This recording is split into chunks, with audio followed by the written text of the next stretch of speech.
হজ শেষে দেশে ফিরে আসার পর যদি আমার মনে পড়ে যে কোনো ভুল ত্রুটির ফলে আমার উপর দম ওয়াজিব হয়েছে, উল্লেখিত অবস্থায় দম কোথায় বা কিভাবে আদায় করতে হবে, খুবই গুরুত্বপূর্ণ প্রশ্ন।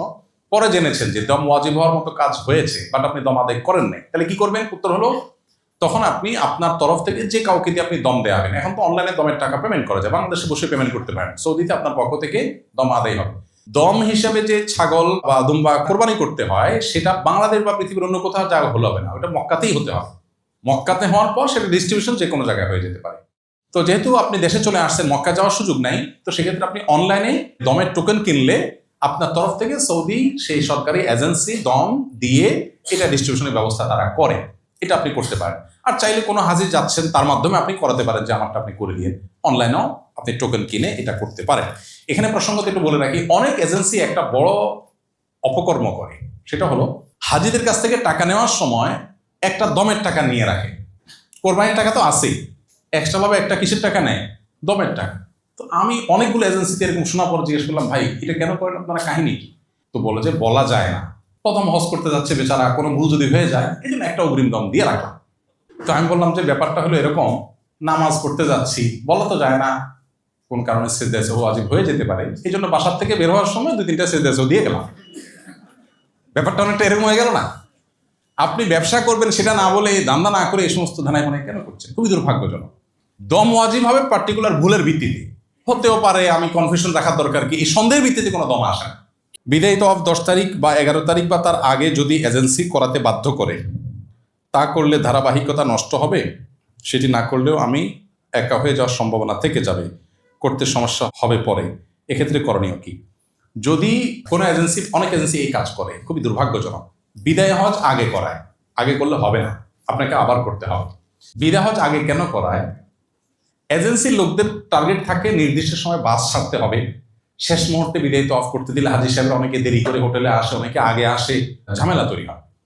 তো এই ক্ষেত্রে নিয়ম হলো হাজী সাহেবদেরকে সঠিক গাইড করা, সেটা এজেন্সিগুলো করতে পারে না, এটা তাদের ভুলটা হাজী সাহেবদের উপরে চাপায়। বিদায় তওয়াফের টাইম হলো, নবী সাল্লাল্লাহু আলাইহি ওয়াসাল্লাম বলেছেন, বাইতুল্লাহর সর্বশেষ কাজ হবে বিদায় তওয়াফ, এরপর আর কোনো কাজ থাকবে না। কিভাবে হতে পারে? বাসগুলো সাধারণত নামাজের পরে ছাড়ে, যে কোনো নামাজের পরে 2 টাইম বেশিরভাগ ছাড়ে। মদিনা যান আর এয়ারপোর্ট যান, সাধারণত 2 টাইম ছাড়ে, জোহরের পর বা ফজরের পর, অন্য কোনো টাইমও হতে পারে, বাকি এই 2 টাইম বেশি। কারণ অন্য টাইমগুলোতে মাগরিব এশার সময় বাস ঢুকতে দেয় না, বাস দূরে থাকে। কারো ফ্লাইট যদি ওই টাইম হয় তাহলে সেক্ষেত্রে দূরে নিয়ে যাবে। আপনার কাজ হবে যে কোনো এক ওয়াক্ত নামাজকে সামনে রেখে আপনি তওয়াফ করবেন। ফর এক্সাম্পল, আপনার বাস ছাড়বে সকাল 7টায়, টাইম দেওয়া আছে, তাহলে আপনি বিদায় তওয়াফ করবেন ফজরের আগে। ফজরের আগে তওয়াফ শেষ করে বিদায়ী তওয়াফের পরে আপনি শুধু ফজরের ফরজ নামাজের জন্য অপেক্ষা করবেন, আর কোনো অপেক্ষা হবে না। ফজর নামাজ শেষ, আপনি বের হয়ে হোটেলে চলে আসবেন, প্রিপারেশন নিয়ে গাড়িতে উঠে যাবেন, ব্যাগ তো গোছায় রেখে যাবেন, শুধু বিদায়ী তওয়াফ করে নামাজ পড়ে এসে আপনি গাড়িতে উঠে যাবেন নাস্তা খেয়ে, এতটুকু। এটা হলো বিদায়ী তওয়াফের ক্ষেত্রে নিয়ম।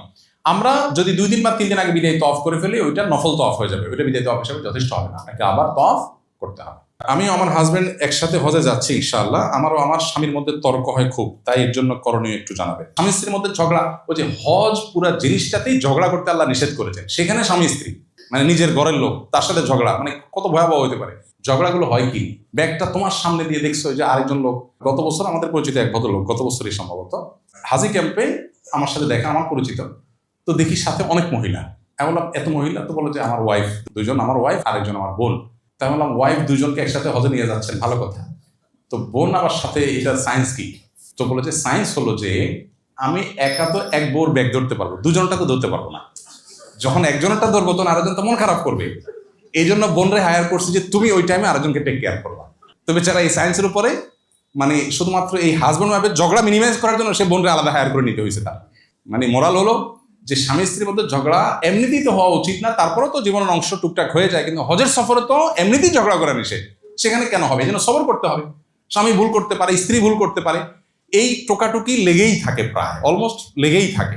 হ্যাঁ, এটা হলো কেন, ওইটা হলো কেন, দেখছো সবাই কি করে, দেখছো সবাই কিরকম কেয়ারি, দেখছো ভাবির হাত ধরে বসে আছে, তোমার কোনো খবর নাই, তুমি দৌড়ে চলে যাচ্ছ। মানে এগুলো প্রতি হজেই দেখা যায়, এই জাতীয় ক্রাইসিস হয়। দুর্ভাগ্য, দিন আমরা বুঝি নাই আসলে। দিন তো স্যাক্রিফাইসের না।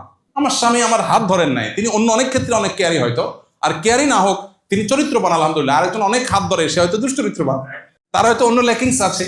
সো নিজেকে সান্ত্বনা দেওয়ার চেষ্টাটা আমাদের মধ্যে থাকতে হবে ইনশাআল্লাহ। মক্কা মদিনা, মিনা, আরাফাত, মুজদালিফায় নামাজ কসর হবে কিনা? যদি আপনি শর্ট প্যাকেজের হাজি হন, মক্কায় 7-8 দিন 9 দিন থাকেন, তাহলে তো আপনার কসর হবেই, আপনি মুসাফির সেই হিসাবে। আর এর বাইরে কসর হবে কিনা এটা নিয়ে ওলামাদের দুইটা মত আছে। একদল ওলামাদের মত হলো যে হজের অংশ হিসেবে মিনা, মুজদালিফা, আরাফার সকল নামাজ কসর হবে হজের অংশ হিসেবে, কারণ নবী সাল্লাল্লাহু আলাইহি ওয়াসাল্লাম এখানে কসর করেছে। আর অন্য ওলামাদের কথা হলো যে নবী সাল্লাল্লাহু আলাইহি ওয়াসাল্লাম মুসাফির ছিলেন সেই হিসাবে কসর করেছেন, অতএব এটা পার্ট অফ হজ না, বিধায় যারা ফুল প্যাকেজের হাজি, মক্কায় 15 দিন থাকার নিয়ত আছে, তারা এখানে কসর করবেন, তারা পুরো নামাজ পড়বে। তো এটা নিয়ে ওই যে তাবুগুলোতে ইখতিলাফ হয়, মত পার্থক্য হয়, সেজন্য আমরা বলি যারা কসর পড়বেন, কেউ একজন নামাজ পড়ালেন 2 রাকাত নামাজের পরে, যিনি পুরো নামাজ পড়তে চান সালাম ফেরানোর পরে তিনি 2 রাকাত ক্লাস করে ফেললেন, না শেষ হয়ে গেল। আলাদা করে এটার জন্য গন্ডগোল ফাসাদ বা আলাদা গ্রুপিং করার দরকার নেই। দুর্ভাগ্যজনক হলো আমাদের বাংলাদেশিদের তাবুগুলোতে শুধুমাত্র এগুলো নিয়ে গ্রুপিং হয়, আমরা গ্রুপিং অ্যাভয়েড করব। মুসাফির বা শর্ট প্যাকেজের হাজি বা যিনি 2 রাকাত নামাজ পড়ার মতটাকে উপর আমল করেন, তিনি ইমামতি করলেন, তার পিছনে বাকি যারা আছেন যদি কেউ এক্সট্রা 2 রাকাত পড়তে চান সালাম ফেরানোর পরে প্লাস করলেন। বিষয় হলো যে একদল ওলামাদের মতে মিনা, মুজদালিফা, আরাফার নামাজগুলো হলো পার্ট অফ হজ হিসাবে সব কসর, কারণ নবী সাল্লাল্লাহু আলাইহি ওয়াসাল্লাম কসর করেছেন, শেষ, দ্যাটস ইট। হানাফি ফকিহগণ, ফুকাহে কেরাম এবং অন্য ফকিহের মতে যদি আপনি মুসাফির না হন, 15 দিনের বেশি থাকেন, তাহলে সেক্ষেত্রে আপনি ফুল নামাজ পড়বেন, না হলে আপনি কসর পড়বেন। তো আমি কসর পড়ি, আমি সাধারণত কসর পড়ি। আমি বলি যারা পুরো পড়তে চান তারা পরে 2 রাকাত ক্লাস করে নেন, শেষ। মার সাথে মারহাম হিসাবে ছেলের বয়স কত হলে ভালো হয়? প্রাপ্তবয়স্ক হতে হবে। সে প্রাপ্তবয়স্ক হওয়ার ডেফিনেশন সরকারি ডেফিনেশন না, শরিয়ার ডেফিনেশন। শরিয়া প্রাপ্তবয়স্কর যে ডেফিনেশন দিয়েছে এটা হলো অনেক যৌক্তিক, অনেক লজিক্যাল। এখন সারা দুনিয়াতে কোনো দেশে প্রাপ্তবয়স্কের বয়স 18, 20, এটা যদি মনে হয় যে ঠিক আছে, আইন প্রণেতারা এটাকে 35 করে দিল, যে তার নিচে শিশু, আইনত তাই এর পিছনে লজিক্যাল কোনো গ্রাউন্ড নাই। ভাই 18 কোন হিসাবে, 16 না কেন, 20 না কেন, কোনো যুক্তি নেই। ইসলাম বলে প্রাপ্তবয়স্ক হবে একজন মানুষ, পুরুষ হলে, ছেলে হলে, ওর যখন স্বপ্নদোষ শুরু হয়ে যাবে, ওর যখন গোপদাড়ি গজায় যাবে, বায়োলজিক্যালি আপনার সেই প্রাপ্তবয়স্ক যখন হবে, এটার যখন আলামত তার শরীরে আসবে, তখন সে প্রাপ্তবয়স্ক। মেয়ে হলে, মাসিক শুরু হলে, এগুলো যদি কোনোটাই নির্দিষ্ট সময় না হয়, অনেকের অনেক বেশি দেরি হতে পারে। আজকাল তো আমাদের লাইফস্টাইল নানা কারণে এখন বাচ্চা কাচ্চা আর্লি ম্যাচিউর হয়ে যায়, খুবই দুর্ভাগ্যজনক একটা বাস্তবতা। সে যদি না হয়, কারো যদি লেটলি ম্যাচুরিটি আসে, প্রাপ্তবয়স্ক হওয়ার বিষয়গুলো আসে না, তাহলে তার জন্য নির্দিষ্ট এইজ আছে, সর্বশেষ সীমানা 15 বছর, এটা ক্রস করলে অটোমেটিক সে প্রাপ্তবয়স্ক হবে। অতএব শরিয়ার দৃষ্টিকোণ থেকে প্রাপ্তবয়স্ক হলেই তাকে মাহরাম হিসাবে মা বা বোন তারা সাথে নিয়ে যেতে পারবেন।